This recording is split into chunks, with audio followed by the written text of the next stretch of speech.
नमस्कार प्यारे विद्यार्थियों, आप सभी 11वीं क्लास के विद्यार्थी ध्यान दें कि हमारा एक बहुत ही अच्छा बिंदु है जो वैसे तो समाज साहित्य पुस्तक का है, अभी ठीक से डिस्क्राइब नहीं किया है किताबों में, तो ऐसे व्याकरण का पोर्शन बना के इसको दे दिया है। ये करीब समाज साहित्य का ही है। तो मैं आपको बताना चाहता हूँ कि संवाद सेतु एक सहायक पुस्तिका ही है जो 11th और 12th दोनों क्लासेस में आपको पढ़नी है। ठीक है, अब इसके चलते हुए ध्यान रखना है कि अगर 12th में वो बुक आएगी कितने नंबर की आएगी आपको बता दूं, जो संवाद सेतु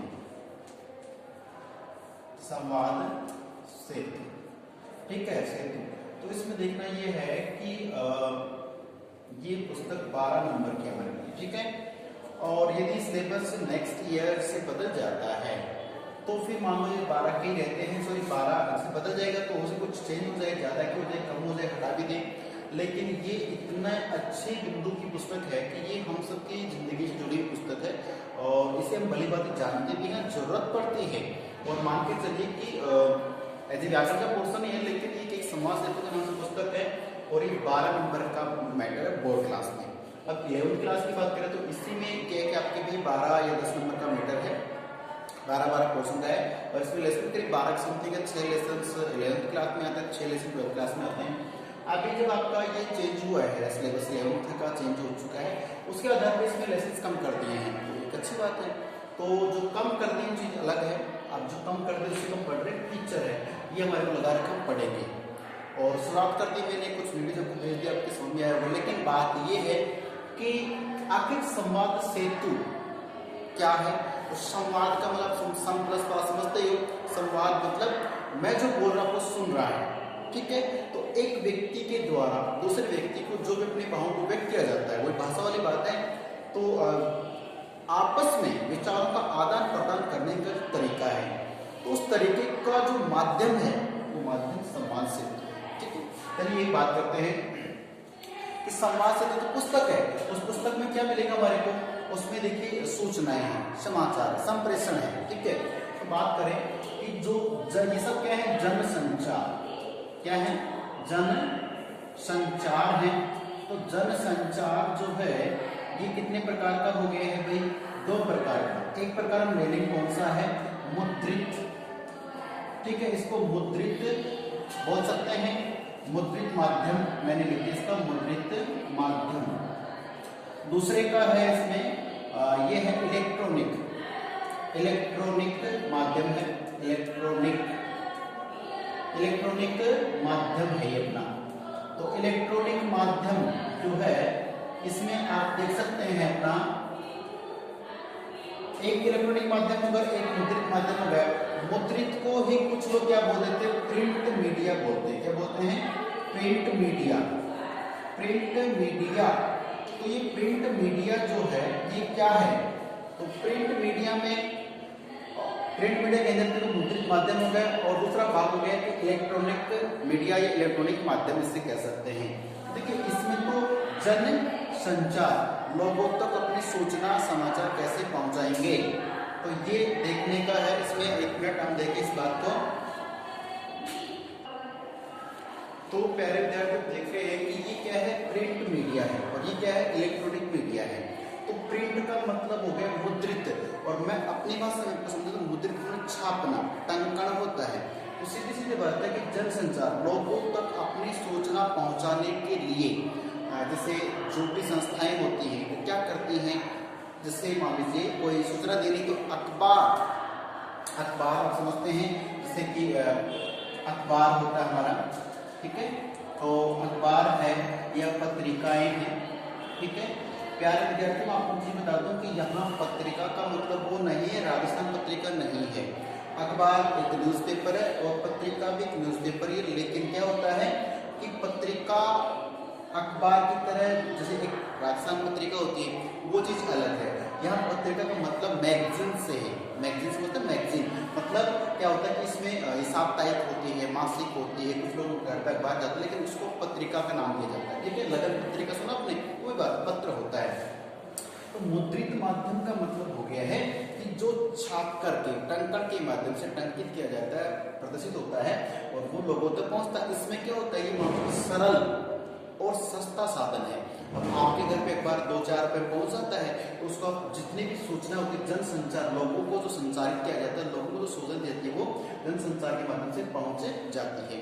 तो इसमें तो अपना न्यूज़पेपर में या किसी पत्रिका में, कि सूचना पत्र आपके विशेष, क्योंकि छोटे छोटे अखबार के नाम होते हैं जो साप्ताहिक, पाक्षिक यानी 15 दिन में, मासिक यानी महीने में, वार्षिक यानी साल में। कई ऐसे विद्वान लोग होते हैं हमारे समाज में जो अपने घर पे न्यूज़पेपर से मंगा के पत्रिका के रूप में आता है। जो रोजाना आता है वो तो अखबार है, दैनिक पत्र होता है, रोजाना आता है, रोजाना छपता है। और ये पत्रिका ही सप्ताह में, महीने में एक बार छपती है। ये किसी व्यक्ति के द्वारा कुछ एड्रेस होता है, वो पहुंचाई जाती है। समझ गए। अब बात करते हैं इसमें पूरा क्या होता है कि लोगों को संचार, सूचना दी जा रही है। अब बात करें, ये तो कैसा था, परंपरागत एक माध्यम था, पहले का तौर तरीका था। आज क्या हो गया, आज इलेक्ट्रॉनिक माध्यम है, इलेक्ट्रॉनिक मीडिया हो गए हैं। अब इसमें आप ले सकते हैं, जैसे मान लीजिए आपने ले लिया है, सॉरी टीवी से पहले ले रहे रेडियो, क्या होता है, रेडिया है या रेडियो, हमने रेडियो। दूसरा क्या होगा, टीवी हो गया हमारा, ठीक है। फिर हमारे से बात करें इंटरनेट, ठीक है। तो इंटरनेट जो है, इससे भी हमें बहुत कुछ सीखने को मिलता है। तो इंटरनेट आ गए हैं। और फिर से और भी एक सेक्टर कुछ हो सकता है, ठीक है। देखिए रेडियो से, टीवी से, इंटरनेट से, फिर बात कर लें व्हाट्सएप, गूगल से, व्हाट्सएप है, गूगल है, फेसबुक है, इंस्टाग्राम है। तो ये सब क्या है, ये तो इंटरनेट के से चलने वाले साधन हैं। लेकिन जितने भी साधन हैं, ये सब क्या है, इलेक्ट्रॉनिक मीडिया, इलेक्ट्रॉनिक माध्यम कहलाते हैं। इनसे भी क्या होता है, एक स्थान से सूचनाएं दूसरे स्थान पे भेज जाती हैं। लेकिन ये जो है, आज आधुनिक समय में लोग इनको अपनाते हैं, कारण ये सस्ते भी हैं, सरल, और ये शीघ्रता के साथ अपनी सूचना को पहुंचा सकते हैं। दूर दराज बैठा व्यक्ति कोई भी, अच्छा प्रश्न आ जाए कि अपनी बात कहने का जो जरिया है, जो माध्यम है, वो इन दोनों से कौन सा अच्छा रहेगा। तो आज लोग इसको ज्यादा लाइक करते हैं, ज्यादा पसंद करते हैं। व्हाट्सएप है, आज मैं आपके लिए पूरी क्लास बना रहा हूँ, ठीक है। ये क्लास जो टीचर को लेकर है, ये क्लास अभी मैंने रिकॉर्ड की और जैसे अपलोड करके आपको सेंड करूंगा, तुरंत प्रभाव से आपके पास पहुंच जाएगी, ठीक है। तो कहने का मतलब है कि ये माध्यम क्या है कि शीघ्र व्यक्तियों तक सूचित किया, मेरी जितनी भी बातें हैं वो आप तक पहुंच जाएंगी।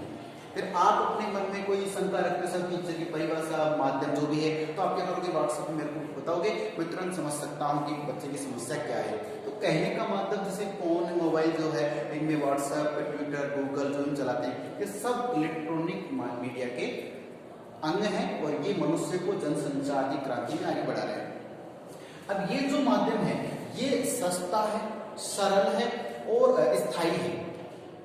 जैसे मान लीजिए जो इन साइटों पे, टेलीविजन पे, रेडियो पे जो सूचनाएं मिलती हैं, उनको हम परमानेंट हमारे पास नहीं रख सकते।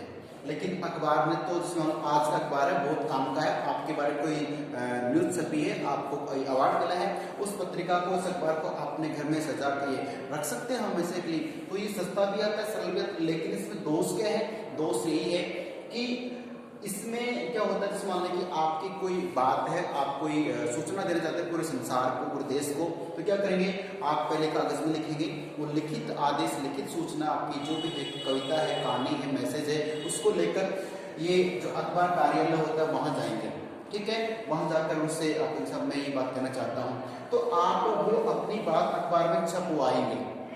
छपवाने के लिए आपको समय भी आपका लगा आने जाने का, और कोई गारंटी नहीं कि उसी दिन छापा जाए या अगले दिन छापा जाए, ठीक है। तो फिर वो क्या होगा कि, और उसके लिए फिर आपको उतना पैसा भी देना, शब्दों के आधार पर पैसे लगते हैं। शायद आप अपनी बात अखबार में निकलवाएंगे, उसमें आपको बहुत ज्यादा पैसा खर्च करना पड़ेगा। प्लस में जब वो बात छप करके लोगों तक पहुंचेगी, फिर लोगों का प्रतिवाद, जैसे लोग उसका उत्तर क्या देंगे, आपकी जो कविता है लोगों को पसंद आई नहीं आई, क्या कमी थी क्या नहीं। एक दो व्यक्ति तो पत्थर लेके आपके एड्रेस तक पहुंचेगा, तो बाकी सब जो नहीं जानता क्या करेगा।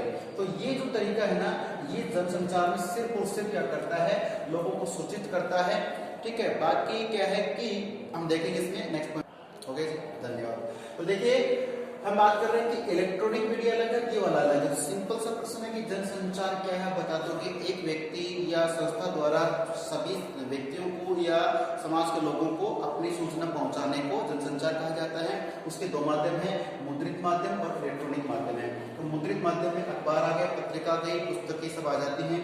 और जो इलेक्ट्रॉनिक माध्यम है, इसमें आप जानते हो जो भी इलेक्ट्रॉनिक्स सिस्टम है, रेडियो है, टेलीविजन है, या कोई और भी होता है जो बिजली से इंटरनेट से चलता है, इन सब को हम क्या मानते हैं, इलेक्ट्रॉनिक माध्यम मानते हैं।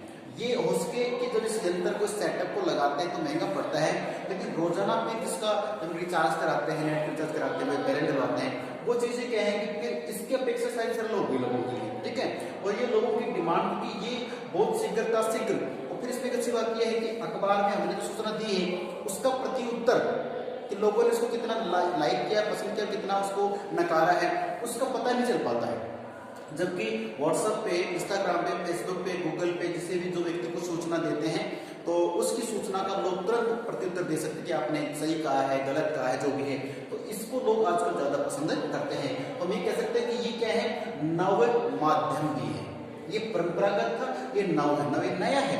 और देखिए रेडियो से, अच्छा रेडियो का चलन धीरे धीरे बंद हो गया है, लेकिन हकीकत में ये बहुत अच्छा एक साधन था कि देश दुनिया की जो खबरें होती, सूचनाएं होती थी, वो रेडियो के माध्यम से पहुंचती थी। फिर बात करें कि यही खबरें हैं, इसमें रेडियो में आप सामने सिर्फ और सिर्फ क्या कर सकते हैं, सिर्फ सुन सकते हैं। अब रेडियो की जो सूचनाएं आती थी ना, उनको सिर्फ सुना है, देख नहीं सकते। तो हम आधा ज्ञान प्राप्त करते हैं। जैसे मान रेडियो कह दिया कि महाराष्ट्र राज्य में भयंकर बारिश हो रही है, लोगों का जनजीवन दुखी हो रहा है, तो वो सिर्फ आप महसूस ही कर सकते, सुना है। आज फिर क्या है, टीवी आ गया, टेलीविजन आ गया, तो टेलीविजन में क्या होता है कि टेलीविजन पर जो बोला जाता है वो दिखाया भी जाता है, ठीक है। तो उसमें क्या होता है कि ये दृश्य और श्रव्य दोनों साधन हो गए। प्रश्न आता है कि दृश्य श्रव्य जनसंचार का साधन, तो आप उत्तर देंगे टेलीविजन, दूरदर्शन, ठीक है। अगली बात करें इंटरनेट। इंटरनेट क्या है, इसका हिंदी अर्थ है अंतरजाल। इंटरनेट अंतरजाल, वैश्विक अंतरजाल हो गया है कि मैं दूसरे से दूसरे, तीसरे, चौथे, सभी के सभी जुड़े हुए हैं। किसी को कोई भी सूचना देनी होती तो इंटरनेट एक ऐसी साइट, एक ऐसा चैनल हो गया है कि सभी लोग उससे जुड़े हुए हैं, ठीक है। तो इंटरनेट, इलेक्ट्रॉनिक मीडिया में सब आ गए हैं। मीडिया की बात करें तो इंटरनेट में क्या होता है कि पत्रिका, अखबार, जो भी सब इस नेट पे आ जाते हैं, सब लोग उसे देख सकते हैं, सुन सकते हैं, ठीक है। चलिए, तो प्यारे विद्यार्थी, मैं आपसे इतना ही कहूंगा कि ये हम पढ़ रहे फीचर से पहले मैंने सिर्फ बताया कि फीचर में जो प्रिंट मीडिया, ये आपकी जो किताब है उसमें टॉपिक दे रखा है कि प्रिंट माध्यम दे रखा है, जबकि होना कैसे, इसका मुद्रित माध्यम होना चाहिए। पुस्तक में प्रिंट माध्यम, प्रिंट इंग्लिश का माध्यम, फिर आप दूसरी भाषा लेते हैं तो प्रिंट मीडिया, इसे कहते हैं प्रिंट मीडिया। और प्रिंट का अर्थ में कहते हैं मुद्रित, और माध्यम का माध्यम है, तो मुद्रित माध्यम से फीचर है। तो मुद्रित, ये फीचर क्या, लेखनी है, लिखा जाता तरीका है, उस तरीके को हम समाचार के माध्यम से एक व्यक्ति से दूसरे तक पहुंचाते हैं। तो ये हमारा टॉपिक है, इसमें मैंने फीचर के बारे में सबको बताया है। तो जो शेष रह गया उसको मैं आपको अगले वीडियो में बताने वाला हूँ। ये सिर्फ मैंने बताया कि जनसंचार कैसे होता है, ये चीजें कैसे कैसे काम करते हैं आपको मालूम है, अखबार कैसे काम करता है कोई भी मालूम, ठीक है। तो इनसे लेकर क्वेश्चन आए आराम से उत्तर दे सकते हैं, ठीक है। तो मिलते हैं अगले वीडियो में, तब तक के नमस्कार, धन्यवाद।